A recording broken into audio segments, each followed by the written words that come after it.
Hello viewers, মজাদার recipe নিয়ে হাজির হইলাম। নতুন সিজনে সজনে ডাঁটার তরকারি খেতে কিন্তু দারুণ লাগে। আর যদি হয় রুই মাছ দিয়ে আলু দিয়ে, সজনে ডাঁটার যে কোনো তরকারি আমার খুবই পছন্দের। আলু ওখানে ছোট ছোট করে কেটে নিয়েছি, আর এখানে মাছ ফ্রেশ আর সজনেও কেটে নিয়েছি।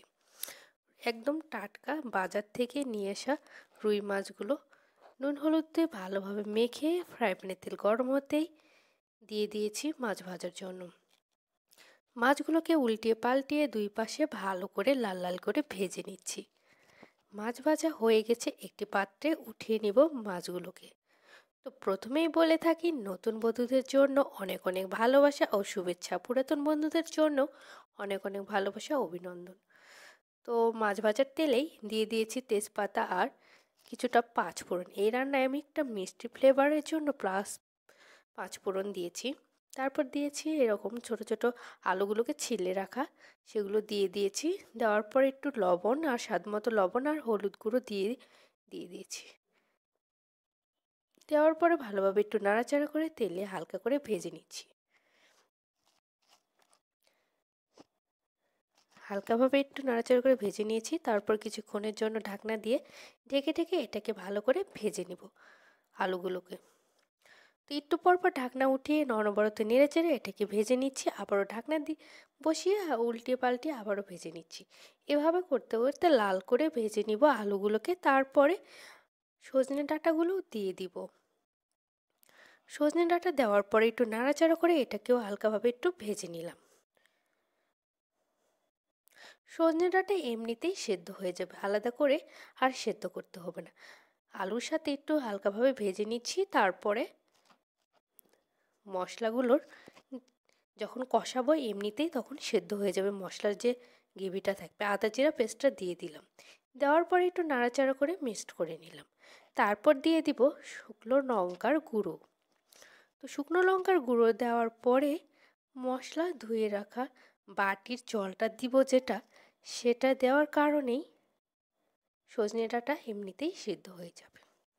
মশলাটা যখন সবগুলো একত্রে কষাবো তখন এমনিতেই মশলা কষানোর যে জলটা থাকবে সেটাতে কষাতে কষাতে এমনিই সজনে ডাঁটাগুলো সেদ্ধ হয়ে যাবে। মশলা ধোয়া বাটির জলটা দিয়ে দিয়েছি, দিয়ে ভালোভাবে সব উপকরণ মিক্সড করে নিয়েছি। এতে করে অনেক একটু ঢাকনা দিয়ে ঢেকে দিয়েছি, এতে করে সিদ্ধ হয়ে গেছে সজনে ডাঁটা, আর অনেক সুন্দর একটা কালার এসেছে। দিয়ে দিলাম গোটা দারচিনি।